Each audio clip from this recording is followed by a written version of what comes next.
Hello everyone, welcome along to episode 26 of Commentator's Corner, and well, we've got a double bill of TCR action and also some sim racing commentary, because my guest is the man, the myth, the legend. A very warm welcome, Mr. Paul Jeffrey. How are you, sir? Great shirt as always, my friend. Thank you very much, Alex. Thank you for the very warm welcome, and thank you for the shirt commentary. It clashes slightly with the branded wallpaper that was the hardest wallpaper in the history of the world to both find and put up on the wall. But we had to go a bit paisley, so keep on brand. Brilliant. Paul, the first thing I like my guests to do is to actually introduce themselves, so in your own time, good sir.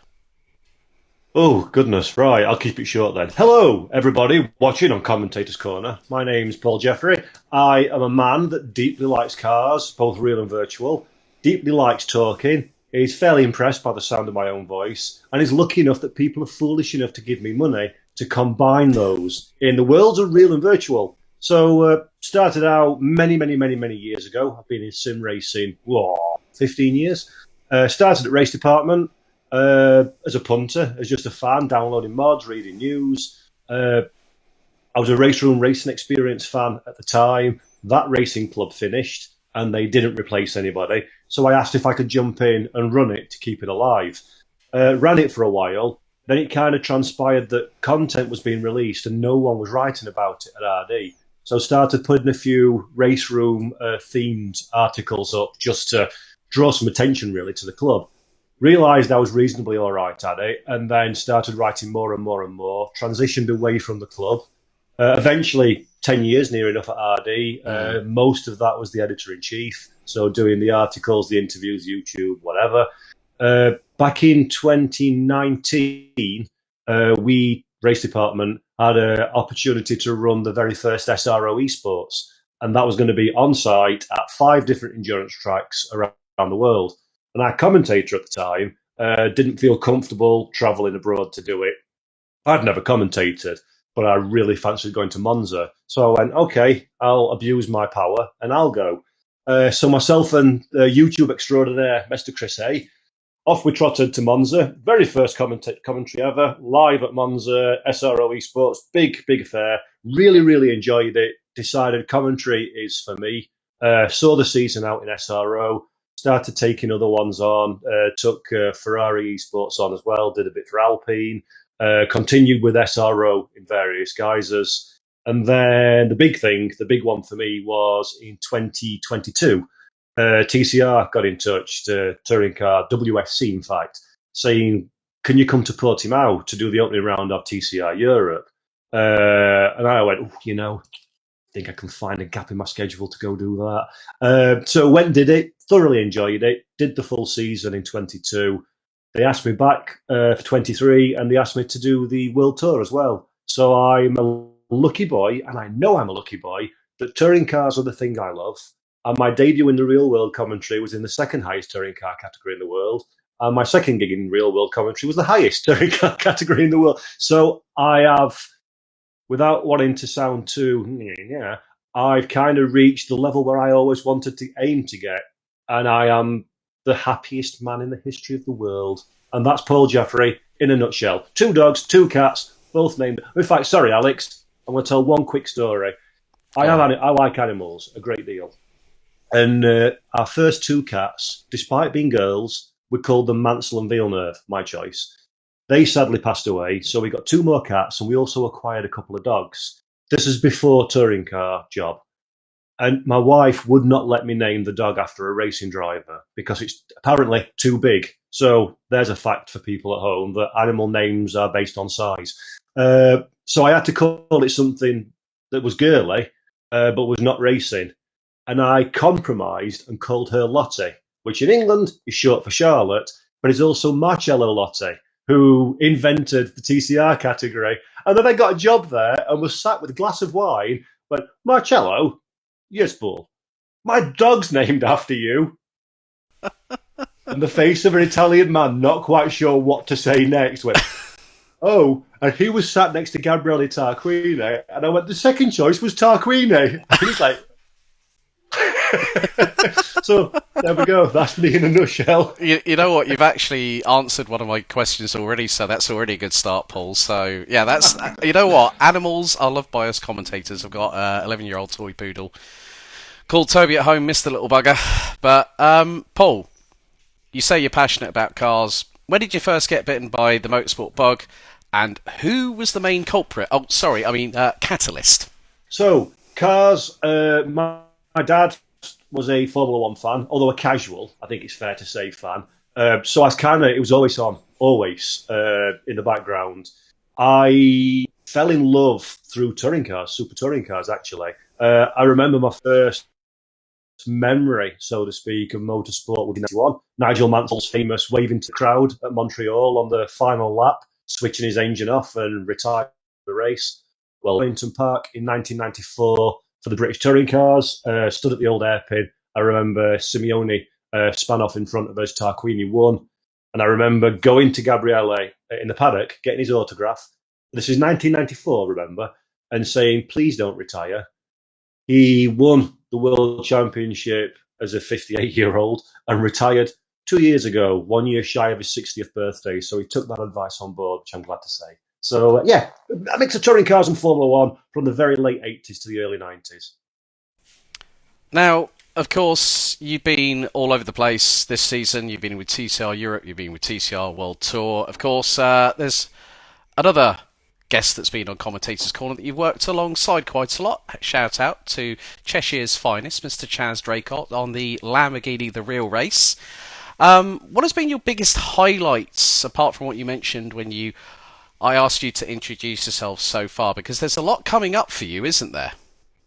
Gosh, yeah. The highlight for me, apart from the sheer gobsmacked shock that people still want me to keep coming to races, which will never get old, is travelling. I'm not a well-travelled man, particularly. So, long story cut incredibly short, from a typical northern working-class family, never really rolling in money particularly.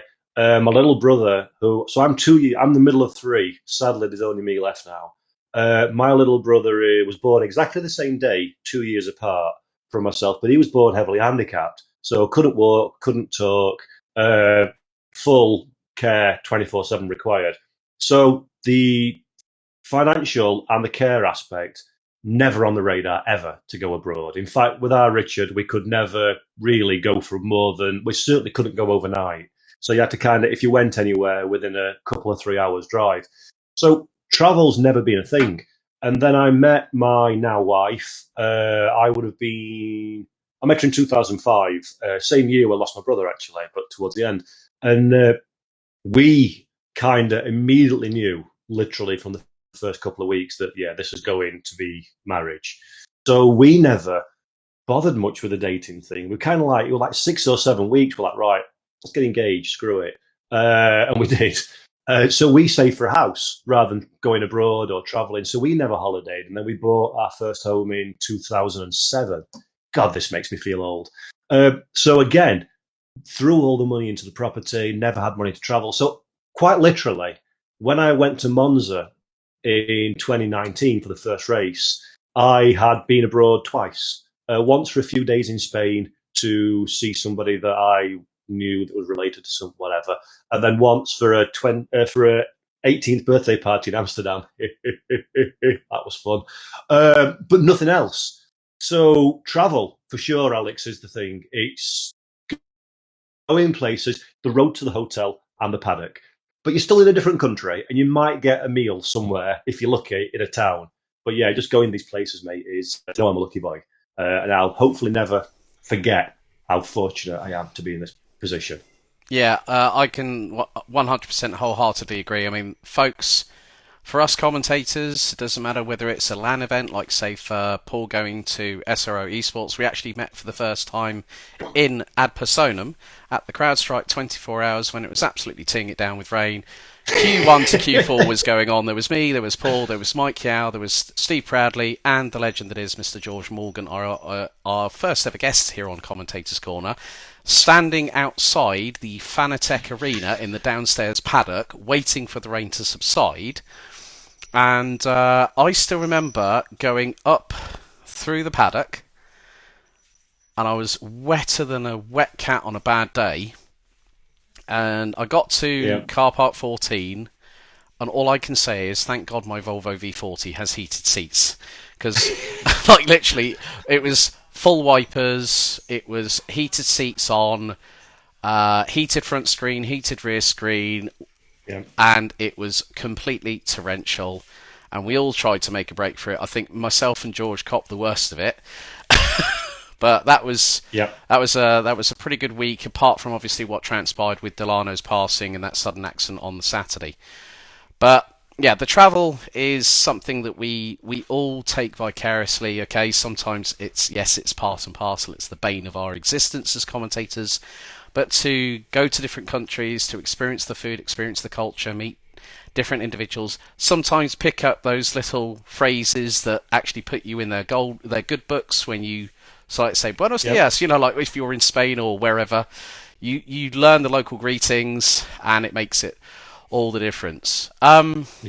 So Paul, you mentioned about the fact that now when you said about touring cars and you met Mr. Tarquini and got his autograph, was that the first ever motorsport event that you actually attended in person? Donington 94, yes it would have been. I should have gone to the World Cup the year before. But I was, quote, a naughty boy. So whatever I did that made it so I couldn't go, I would like to go back in time and punch historic Paul Jeffrey square in the face, because a World Cup of motorsport at Donington, which is 45 minutes away from my house, in super touring cars, which are the best race cars there ever was. And I missed it because I did something stupid. Let that be a lesson to you, kids. Be well behaved, otherwise good things will go bye-bye. And it has been what's 1994, 2004, 30 years ago, and I'm still mad that I missed that. So that will live with me till the day I die. I look at it on YouTube with tear rolling down one's cheek that, I missed that, which is annoying.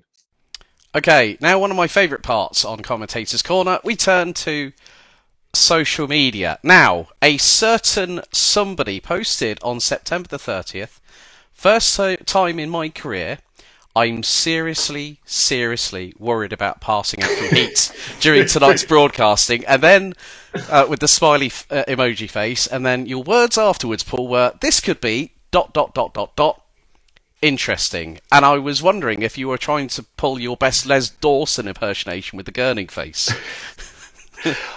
Oh, man. I actually got a message from David Christie, who's another legendary commentator from the world of Scotland, saying, just watch the broadcast, and I've seen Paul lose a kilo in weight in real time. It was horrendous. We were in the Fanatec. So anyone who doesn't know, SRO Esports, it goes to the endurance rounds of the GT World Challenge Europe. We've got an arena, the Fanatec Arena, which essentially is like a massive circus tent. Glass sides, big roof, 24 rigs in there, the whole back office with 1,000 PCs, 1 million cameras, lights, a whole bunch of people. So obviously 24 drivers. They've all got 3 or 4 people with them for an entourage. The crowd down the middle. Sun beats on the glass. The commentary box, so to speak, the desk, is looking out of the window with the rigmarole behind. You've got a big, huge circular light in front of you and a couple down low pointing at you, plus obviously the arena's all rigged up. And obviously you're live and you've got a camera on you, you're doing pieces to camera and then the commentary of the race and whatnot. And it must have been 35 degrees that day. And the air conditioning unit, because we bring the arena, but we rent the air conditioning and the cleaning services and whatnot, not working. So in shorts, t-shirt next to a pool, that's still, for a Northern Englishman, moderately uncomfortable conditions in which to be. But to be in the only white SRO shirt I've been given, just one, to cover 2 days of live action and piece to camera work, a pair of black trousers, a gazillion lights, And anybody who's heard me commentate, I get enthusiastic, so I tend to work up a sweat because I'm giddy. And all that concerned, man alive, that's like trying to commentate after having a skinful of beer in the desert. It was difficult, but we got through. I didn't pass out. A few times things went a little bit blurry, but we were okay. That's the whole point, because there are so many stories that we as commentators can actually tell you folks at home, and this is the beauty about Commentator's Corner. It's evolved to the point where we're now over a quarter of a century in, and it's really good to have Paul alongside me for episode 26, so we start getting on our way to the half century, and there is a lot of more fantastic guests in the pipeline who I am still trying to arrange through my scheduling, their scheduling. It's always one of these big things. So Commentator's Corner always remains mobile, and that's why I'm in Germany and Paul's at home before his long trip, because I thought, well, let's get it done whilst I'm over in Germany, gets it out of the way, and then you folks can enjoy all of this. Now, favourite racing drivers. There's a couple of telltale signs, Mr. Jeffrey. First of all, a certain cushion in the background, but also your Discord profile picture as well. R. Nigel is one of yours, then, I take it. Il Leone himself. Yes. Yeah. Nigel Mansell. The Brummy Nigel Mansell is my hero. Love the man. Love everything about him. I'm going to risk, for anyone who's listening to this on audio, this next 10 seconds is going to be pointless. But for anybody who's watching it on video, I'm going to try and move my camera to show you very briefly. These are my screensavers of my many. A Mansell montage, a Mansell in a Ferrari, a Mansell in a McLaren. So, yeah, I am a huge Nigel Mansell fan. I used to love everything about him. I like his theatrics. Sometimes it wears a bit thin, but I do like his theatrics. I like the fact that he's a man's man. Big, gruff, not refined in any way, shape or form. Gets in a car, doesn't try to set it up, doesn't try to finesse everything, just rags it around the track, drives through any problems, always Colin McRae-esque, if in doubt, flat out. And what I really liked about him is you had that kind of gruffness, that working class spirit, versus the sophistication of Alain Prost, versus the Brazilian South American allure and passion of Ayrton Senna, and all the other players that were on the scene at the time, the ass that is Nelson Piquet, etc., etc. And Mansell was just like doing it for the working classes, all these very varied and different personalities. That resonated with me. And what I like about him, and I think we're missing a lot in modern Formula One, is he struck me as a guy that he just loves racing. He's not in it for the money or for the glamour. When Formula One spat him out, went to IndyCar. When IndyCar finished with him, he kept rocking up in different touring car races, in a Le Mans car, in the Formula Masters when he was in his late 50s. He's just a man who, give race car, will race, and will race it stupidly quickly as well. Even crashing a two-seater Minardi at Donington during a VIP passenger lap experience because he tried to go for the inside at Foggies and miscalculated it. Man's a legend. And he's my favourite. He's also the generator of my favourite motor racing quote ever, which is when he crashed into the bridge in touring cars at Donington. The marshal opened the door and went, "You okay, Nigel?" And he went, "No, I'm unconscious." Which is like, no, I'm unconscious. I know. You legend.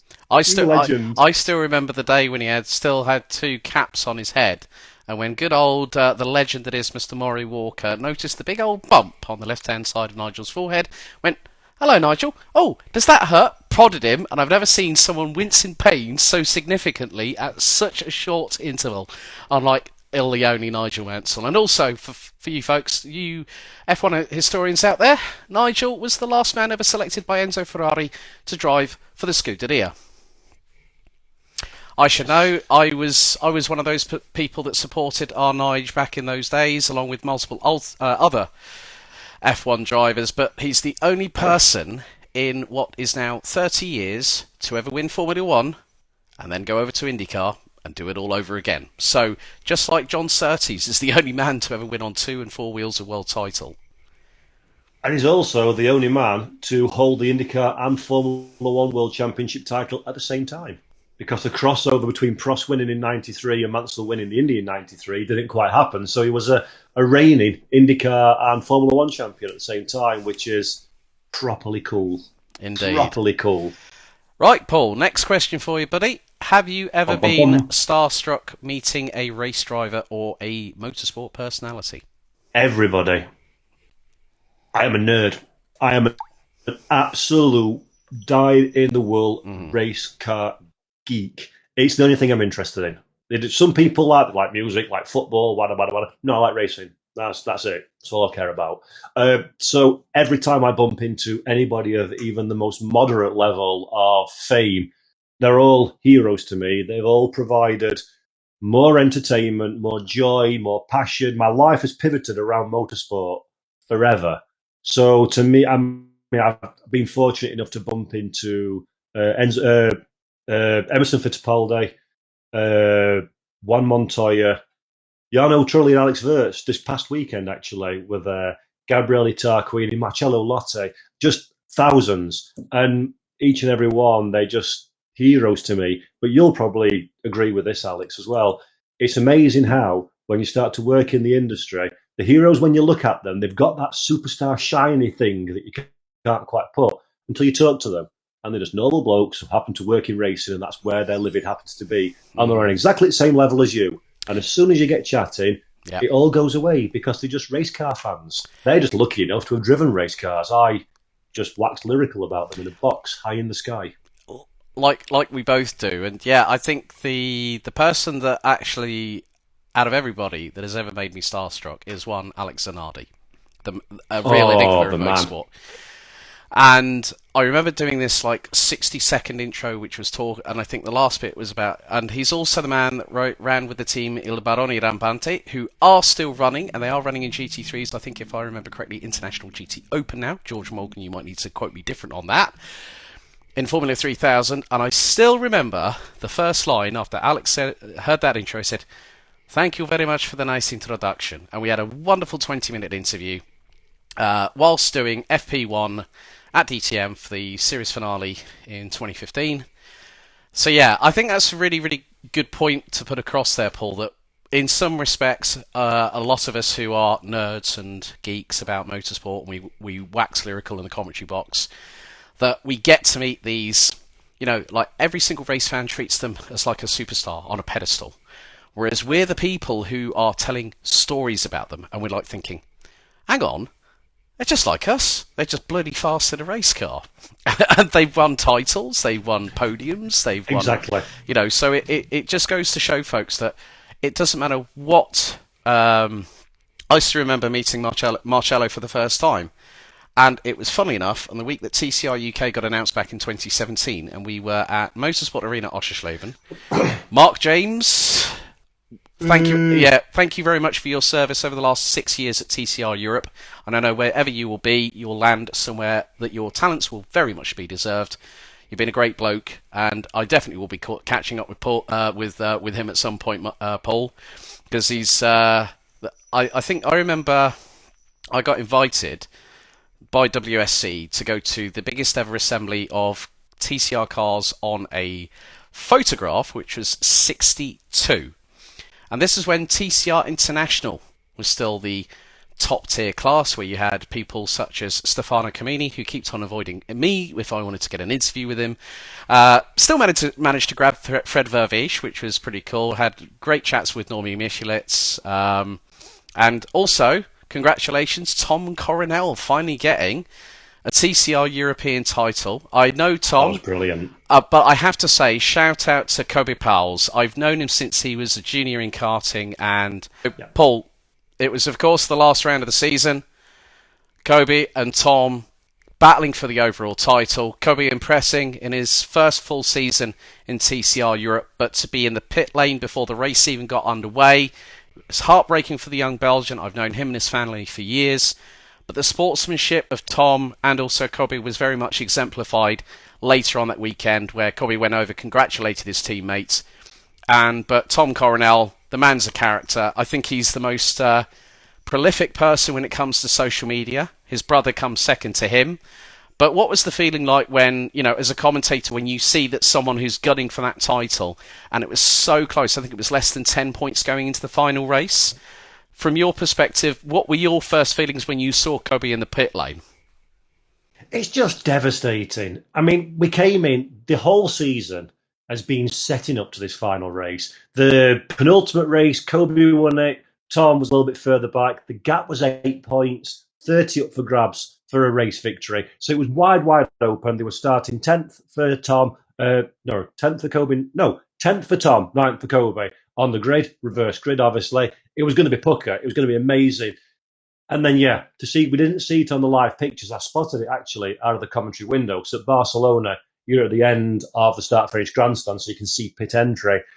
And it's just devastating, both from a broadcast point of view, because obviously all of a sudden, all the tension's gone out of the championship fight. And what was going to be a ding-dong battle is evaporated into, Tom, make sure you finish. Championship's yours. But from an emotional point of view, I'm really good friends with Kobe and with Tom as well. And I've said this so many times on air, and I've said it so many times in other things. It's hard to remember that Kobe's 19 now, he was 18 at the time. It's hard to remember that he is his first season of circuit racing in touring cars. He came from junior rallycross, and he's just adapted to a front-wheel drive TCR car like a veteran. His racecraft's been great. He's such a friendly lad. He's always up for anything. Put a camera in his face, he can deliver. If you ask him for a piece of time, he's always got time for you.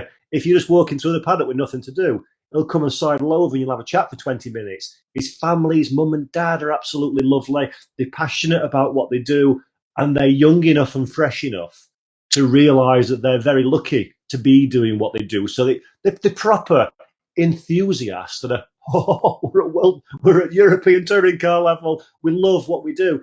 So for him, devastated. But I think I said this in the live, he'll win many championships. His time will come, for sure. So almost it was a bit poetic that it was Tom's championship. He's 51. He's still lightning quick, but he's never won a touring car championship. And as you say, Alex, he's a master of social media and of creating content. So it's good for TCR in general that somebody like Tom is a beautiful ambassador of the category of racing. So in that respect, it was great. And he deserves it as well, does Tom Coronel. He's been very cute all season. He's played the compensation weight game. He's played the percentages right from the very off. And for this year, last year, for example, he raced in World Touring Cars, European Touring Car, Dakar, did a few events in the Netherlands, drove a few different things. This year, it's been full focus on TCR Europe. He went for the championship and ultimately massively deserved it in the end. And my heart does go out to Kobe, but don't worry about it. There's Kobe Powell's, Ruben Volt, 17-year-old Estonian lad. He's a massive talent. Then you've got Lewis Brown, who's a little bit older, 25, I think. But again, still, he's going to be one to watch. There's so many youngsters out there now that are already completely top-tier drivers. And then the veterans. Future touring car is incredibly bright. Yeah, I couldn't echo those sentiments. Great to see Pepe Oriola actually make a comeback as well in his own right too. He's been part of TCR since its inception back in 2014. Paul, I completely echo 100% what you just said there. Great to see Pepe Oriola, who's been a long-standing driver within TCR, has had part campaigns here or there. But if people want my honest opinion about TCR, when I was at Croft for TCR UK rounds 3 and 4, full capacity 20 car grid, especially lastminute.com, Adam Shepherd, who was voted as driver of the weekend. I still remember the grid walk, folks, because I was doing both grid walks on the Sunday, and I accidentally banged my left knee into the front left door of his Hyundai i30 NTCR, and I went, don't worry, I'm fine, I'm okay, Adam. Right, how are you feeling? Lastminute.com, it just went straight into it. So we as commentators, even if we're on the grid, we still have to react accordingly. And these little quips, people might say, that'll be a meme. Well, it is part and parcel of what we do.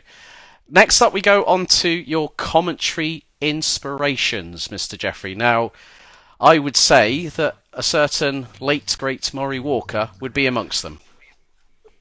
Yeah, it's funny actually. I still can't talk about Murray Walker without crying. So, so I'm going to slide over that one. I'm watering up already. Absolutely, everybody who's a commentator should use Murray Walker as a template for what glorious looks like.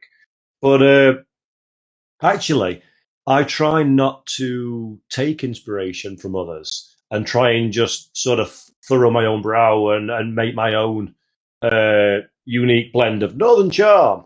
Uh, Behind the commentary box. So yes, the excitability of Murray for sure is something that I tend to replicate to a degree. But I try and be my own man. I absolutely adore racing. I like talking. I am capable of talking. And out she flows until the checkered flag waves. And in TCR, for example, they're only on average 23 minutes. I can't even introduce the track in 23 minutes. So I have to rush to try and get through everything before the checker falls. So yeah, Murray to a degree, but I do try and. I mean, oh god, here we go. Let's be a bit controversial. As a man with a northern accent and a relatively deep voice in comparison to your average, excuse me, look, I find in commentating, there's a quantity bias towards the southern voice. And that's a geographical thing, of course. I'm sure it is. There's probably just literally more people from the south of England that commentate than there are from the north. But that's something that I like the fact I'm different. And there was a chap who I'll keep nameless, but somebody relatively well into the world, went, the reason I like you, Paul, is because a broadcast can come on and I know it's you without even paying any attention because I can tell straight away, rather than the sea of semi-generic that we often find. So I do favour the difference that I bring. So I try not to be too similar to anybody else, purely because I just want to put a bit of a my stamp on. And I know that's not for everybody. And I know that viewers where English is not their first language can occasionally find it difficult to follow what I say. But to be quite frank, Alex, I'm too old and too stupid to change now. So you get what you get. I try and improve, of course, but yeah. I'm not gonna wildly come across as a different person by the end of my career. So I'm set on a path now, methinks. That's the thing. All us commentators are different in our own right.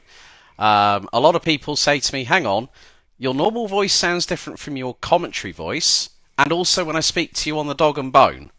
And I go, yes, because in some respects, a lot of people say to me, oh, well, you sound like this guy. Okay, I might do, but do you know it's him or do you know it's me? You know, in the first, 5 minutes, can you tell it's me without me actually saying my name on the broadcast? Because I leave it 5 minutes before I say my name on the broadcast, and thereby, then people know it's me. But then if it's people saying, oh, can you share the streams for this weekend where they're going to be? And I'm like, yeah, sure. You want commentary? Yeah, sure. So some people have got a heads up, so we have our own, as you said, Paul, making our own stamp. And I'm glad to have you as a comrade in arms in commentary here in sim racing and IRL. So, got 3 more questions to go. So, the second from last one. Top 3 moments in motorsport involving yourself and other commentators on the broadcast. As in the first 3 that come into your head, my friend. That would be number 1. My good friend, Mr. Chaz Draycott, and I were lucky enough to do the FIA Motorsport Games last year, that would have been now, at Paul Ricard circuit. Frankly, no idea what Motorsport Games was up to that point, which is bizarre and which is terrible advertising for Motorsport Games, because I should know, because it's awesome. So we did the esports, and the UK won, James Baldwin. So we were in Vision, stood in the commentary box, the stage behind, and then we had to go onto the stage, interview James and everything. And we walked on preparing to come back in Vision again. And there was the ticker tape all falling, the atmosphere, the cheers. James had won. He'd got the Union Jack. There was the music and lights and everything. And I just turned to Chaz and he turned to me like, this is awesome. We'll never win anything. So this is like shared glory by being close. And that was just a beautiful moment. And James Baldwin, who's obviously he's been there, done it, everything, in real, in virtual, was like almost on the point of tears representing the UK, and he'd won the Olympics, in effect, of motorsport. And just to share some of that energy and some of that moment, and to be with Chaz, who I consider a good friend, is real good people, to share that together, fantastic. Absolutely fantastic. So that would be one. And then you want three? Three in total, off the top of your head, The other one would be working for Ferrari. That was the first time I've worked in a studio location. So we had a studio in Italy. A lot of people from Ferrari there, as you can expect, working alongside the absolutely beautiful, the absolutely wonderful Nikki Shields. She's a great presenter. And Brendan Lee, double F1 esports champion, was taking his tentative first steps in the world of commentary. And that was great to see Brendan struggle. Not struggle's the wrong word, but he was less comfortable than I in front of camera, how to deliver content and how to commentate, and just to watch how he grew in stature and confidence and how he came out of his shell and into his own style over the course of those 3 seasons. That was beautiful, actually. And then at the end, when you close the final show and everybody cheers and the round of applause and the whole environment, and to be alongside people who I've got a lot of respect for and I enjoy working with thoroughly. So that would be another good one. And then it would have to be the debut in 2019 at Monza alongside Chris A, another good friend.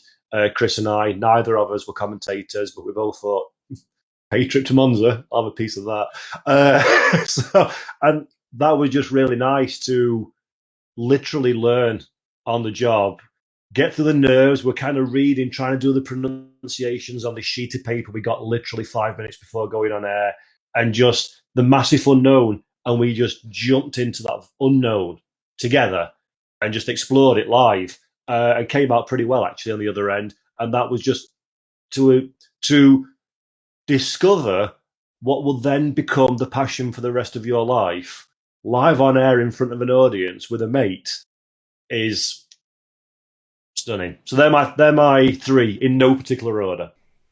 Brilliant. Okay. Penultimate question. Now, I know that you said that you're very, very happy and a very, very lucky boy to be where you are. But of course, we all want to move forward in this business. What's the future goals for Mr. Paul Jeffrey in commentary? Oh, that's a big question, sir. The future goals, so there's 2. There's a personal goal and a professional goal. Personal goal, and it sounds really, but I'll say it, I want to feel like I belong. So everyone I've worked with has been massively welcoming, friendly, great people. Not a bad word to say against anybody, but I still feel like an imposter. I still feel like a nobody. That why am I here? How the hell have I managed to get this? I will be found out and it will disappear quickly. So personally, I want to build the confidence up enough that I feel like I'm genuinely a part of this wonderful, wonderful racing industry. And that will take away some of my personal anxiety and kind of hold it. I come across very confident, but I'm really not. And I do live in perpetual fear that this will all stop, and I have genuinely no idea what I'd do if it did. So that's the personal one. But the professionally, I do love touring cars. I love GTs. I love Formula. I just want to do more. Mm-hmm. I want to do more work. I want to share my passion. Again, really cheesy. And I stole this from when I used to work at race department, but the same thing applies. If someone can see a race that I broadcast, real or virtual, just one, and they fall in love with it like I have, that's job done. So I want more work. I mean, again, you'll probably agree, and everyone that commentates that watches this will know exactly what I'm saying. The pay is incredibly good for the period of time in which you work, but you only work a very small period of time. So if you think, oh, you get paid that much for a weekend, wow. Yeah, it's nice compared to real life. Yeah. But I only do 4 weekends. So at the end of the year, my wages are horrendous. And I am really poor. So I am very much not as affluent as I once was, which has never been affluent. So I need more work because I want more work, but I also need more work because I can't pay my bills at the moment. That's Essentially. that's very true. A very, very well put across point, because we live by invoice to invoice, folks. It's And invoices don't get paid quickly. Mark my damn words on that one. Yes, some do pay very, very quickly. Others don't. But Yeah. we're not going to throw anybody under the bus, because we could throw ourselves under career suicide, and that's not a good But thing one to do. thing, though, Alex, one thing I will say about the whole monetary aspect, I am almost 40, and since leaving school, my entire working career has been a case of what pays the most that I think I can get away with doing. And I got good pay at some stages. My last real job before joining R Factor 2 was exceptionally good pay. And I hated every second of it, to the point where I quite bad depression, had a bit of a mental breakdown actually. But let's not go there. So I've spent essentially 20 years of my working career trying to grab money. I'm not a very well educated guy. I'm not a very bright fella. So when I say grab money, I'm not talking 70 grand a year. I'm talking nowhere near that. Yeah. But I've brought the money in doing jobs I thoroughly despise, working with people I can't abide, in industries I don't care about, Yeah. in jobs that corrode my soul, which I'm sure 90% of the people watching this are in exactly the same boat. So I facetiously say we don't get paid a lot in commentating, and we don't by comparison. But what price happiness? Exactly. So I'm gonna guess, without going into specifics, I'll probably at the end of this year earn not done a real job in my previous real job. I'll be 40 grand down easily, but I'm happy. My real job, I sat on the steps of the town hall on my dinner break in Sheffield and broke down in tears because I could not breathe and cope with the crap that I had to deal with. I had got signed off work. I was borderline suicidal. It was really the lowest ebb. And Marcel Offermans, if you're watching this, I thank you, my friend, for when I said I'm going to try and get in sim racing. He went, good. How much do you want? I told him, he went, right, start next week. And I joined at R Factor 2, Studio 397. And that was the pivot point to being a happier man again. So, yes, I would adore significantly more zeros on the end of each invoice and significantly more of said invoices. But you know what? I won't want to go back to the old life in a month of Sundays. So happiness, if you've got enough to pay your mortgage, if you've got enough to put food on the table, you might not be able to go out and buy the stupidly expensive sim racing stuff that I used to. But I also wake up in the morning, and when I'm off work, I'm annoyed that I've not got work to do today, rather than every Sunday night comes along and you think, damn, it's Monday tomorrow. So you've got to balance it, man. You've got to balance. And that only comes with age. Exactly. If you'd have said a 25-year-old, take a 20% less, take a wage on 20% of what you earn now. No. But now it gets to that point where, you know what? Yeah, happiness is not monetary. Happiness is your soul. And my soul feels much fuller than... in fact, I said that to Steve Proudley. Start of the season at SRO. We're in the SRO hospitality at Monza. We've done a good job. We delivered a good show. The day was over. Race cars in the background, a beer in hand. Yeah. And we went, may this life last forever. What a way to end the answer to that particular question. Nice one there, Paul. But your final question before we wrap things up here on episode 26 of Commentator's Corner. Thank you very much for everyone for watching. Or if you're on one of our audio streams on Spotify, Apple Music, Google Podcasts, and even now on Downforce Radio, the nation's motorsport station. Your final question, Paul Jeffrey. If you had no glass ceiling whatsoever, and you had a choice of a circuit and a race or a road car to drive at, what would you pick? Oh, Alex, that's an equally difficult question. I would pick a perfectly restored and maintained Ford Mondeo ST Super Touring car from 1999. I would have it in the Quick Fit Goodyear yellow and blue livery, and other brands are available, and I would race that, or drive that, should I say, at pre 94 Imola. Oh, that's a good one. And the reason I've picked that is super touring cars, of course, are the finest cars that ever walked this face of the earth. Fight me if you don't agree, anybody watching and listening. So that's a no-brainer why you'd pick that. Closely followed by the Lotus Cortina would be my second pick if the super touring car wasn't available. Imola, pre-chicane at Tamburello, following the Senna and Ratzenberger accidents, was just an incredible flowing circuit. There's a lot of curbs that you've got a monster, which a super touring car enjoys. There's a lot of high velocity, long radius corners, Tamburello, of course, being one. But again, you'll be able to stretch the legs on the car. I love the sequential whoom, whoom, whoom, down the box for changing gears. I just think it would be a really nice combination. And unlike, I'm sure, almost every answer that anyone's ever gave you, Nordschleife is amazing. It's stupidly big.